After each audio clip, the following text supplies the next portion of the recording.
Cara Anda atau cara kita untuk merontokkan lemak sebenarnya paling gampang.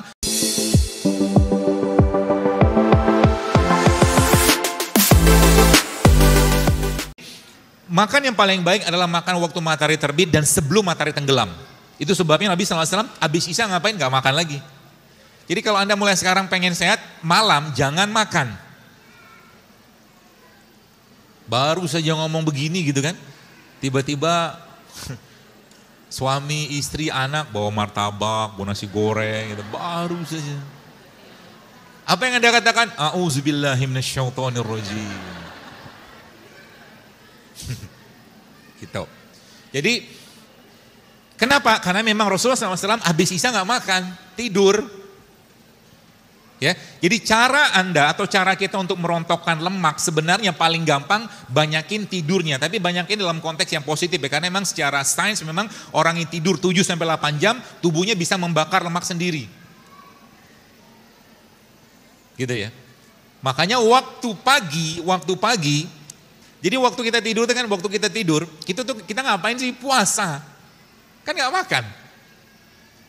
Terus paginya ya, paginya kita ngapain? Biasa orang makan kan. Nah, puasa itu saya coba hubungkan dengan berbagai macam disiplin dan ilmu lah gitu kan. Jadi puasa itu kan kalau sarapan itu bahasa Inggrisnya apa sih? Breakfast. Fastnya di break. Kan gitu kan? Artinya apa? Pagi itu buka puasa. Buka puasa kira-kira lebih cocok makan kurma atau bubur ayam?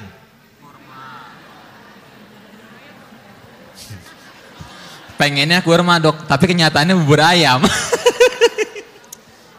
Kalau khilaf sekali sih oke, tapi khilaf berulang-ulang doyan namanya Pak.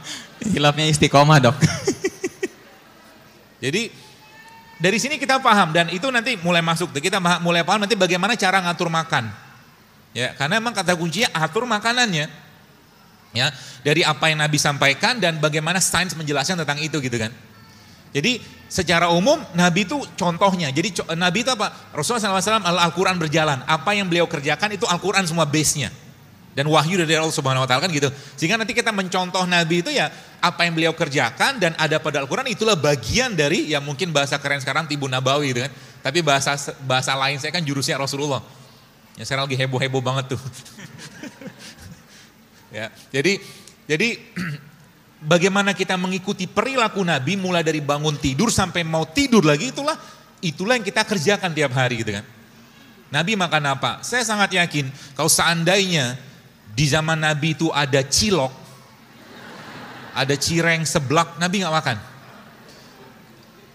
Kenapa? Waktu sahabat radhiyallahu ajmain mereka makan biawak, Nabi nggak makan biawak loh. Betul? Boleh nggak biawak? Boleh, tapi Nabi nggak makan karena yang namanya Nabi itu makannya pasti benar, pasti bagus gitu kan, the best lah gitu kan. Nah kita kan bisa contoh, mungkin tidak semua karena kita juga ya nggak usah bicara kita bukan Nabi, kita nyontoh sahabat itu udah luar biasa gitu kan. Jadi intinya apa yang kita bisa contoh aja. Contoh mungkin Nabi rambutnya kan sampai ke bahu kan gitu. Bisa nggak kita contoh? Ya kalau misalkan kita bawaannya dari dulu memang botak, ya mau contoh apa gitu kan? Gak usah pakai implan rambut, gak usah. Tapi yang bisa kita contoh misalkan Nabi six pack gitu kan. Kalau bahasa hadis itu kan perut Nabi itu kan seperti batu bersusun. Jadi kalau Anda katakanlah pengen six pack, boleh nggak? Boleh, karena Nabi begini gitu kan. Gitu. Jadi istrinya kan senang ngelihatnya. Jangan buka aib gitulah mas. Iya. Gitu ya. Jadi perempuan juga sama lah begitu. Jadi cobalah kalau ada saya dengar satu ceramah gitu kan. Ada suami itu tanya, jadi kalau perempuan tuh bermake up, pasti suaminya tanya mau kemana gitu kan. Jarang dia make up untuk suaminya gitu kan. Jadi dia berhias-hias itu untuk di luar. Kita nggak bahas itu lah. Baik, jadi makan terbaik kapan? Makan terbaik itu waktu hormon laparnya lagi tinggi-tingginya. Kapan? Siang. Jadi nanti kalau teman-teman pahami konsep ini sebenarnya kita tuh nggak usah banyak-banyak makan, tapi lebih banyak lapar daripada makan. Jadi makan sekali sehari cukup untuk memenuhi kebutuhan nutrisi kita. Sehari aja cukup. Ya. Kalau mau. Jadi nanti challenge-nya gimana? Challenge-nya begitu nanti. Ya. Jadi jam 7 sampai jam 8 pagi teman-teman sekalian, saat ini atau di jam ini hormon lapar kita lagi rendah-rendahnya. Hormon lapar ya, namanya grelin. Artinya kalau Anda makan pada jam 7 atau jam 8 bukan merupakan waktu yang tepat untuk makan. Kalau Anda pengen tetap makan, maka makannya sebelum subuh. Islam mengajarkan namanya apa? Sahur. Itu makan yang paling baik, bukan paling baik, itu makan yang terbaik untuk saat itu gitu kan. Apa yang dimakan? Nah ini yang kita perlu pahami. Zaman sekarang banyak orang gak ngerti apa yang dimakan.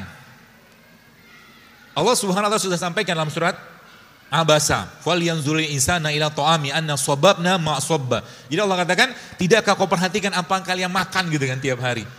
Contoh gini, teman-teman pernah berpikir nggak ketika kita makan apa ya, gorengan lah yang paling gampang. Ya saya tidak anti gorengan sih ya, tapi saya jarang makan gorengan. Ya, di depan gorengan saya tidak akan caci gorengan, tapi saya tidak makan karena adabnya begitu. Kan gorengan nggak ada sekarang. Saya ngomong tentang gorengan gitu kan. Jadi jangan bilang, oh dokter mencaci makanan, nggak ada makanannya. Saya ceritain tentang mereka gitu loh. Sekarang. Dan kita harus tahu juga. Kenapa harus tahu? Karena memang gini. Kita bicara misalkan kita gini. Kalau Anda paham ini, maka nanti Anda akan mulai mikir apa yang mau Anda makan. Kenapa? Ketika Anda makan sesuatu, maka pilihannya yang dimakan itu jadi bibit penyakit atau jadi sesuatu yang menyehatkan kita gitu loh. Dan Anda sudah jadi di sini nafsunya bermain. Contoh, Anda disuguhin buah, Anda disuguhi gorengan. Kalau Anda pilih atau kita pilih nafsu yang lebih utama, maka kita akan pilih gorengan, betul?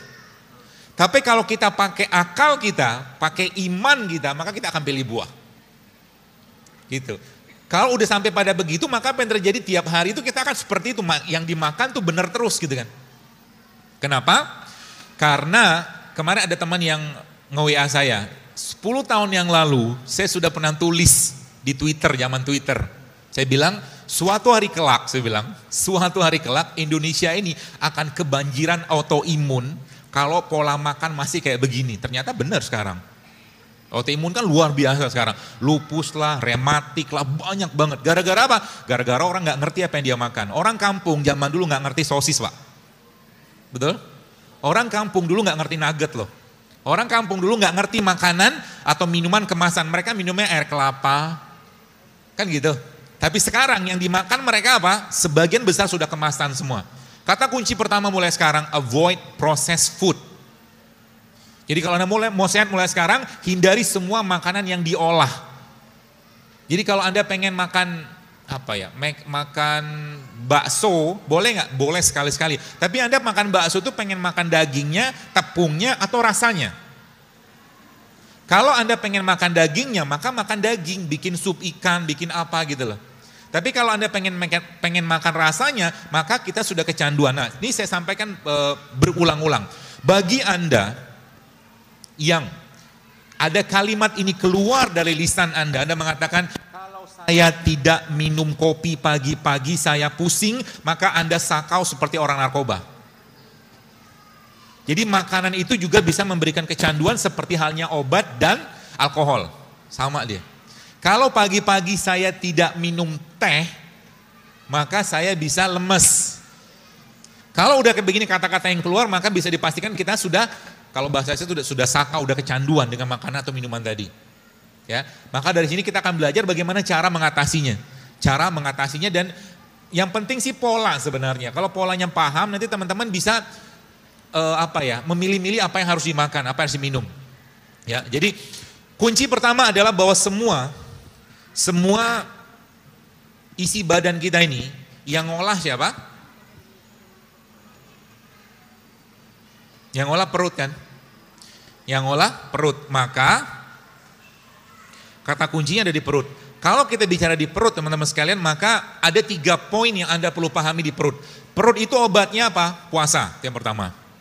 Perut itu obatnya apa? Prebiotik, yang kedua. Perut itu obatnya apa? Probiotik. Apakah Nabi mengajarkan atau menyampaikan ini? Tidak secara spesifik.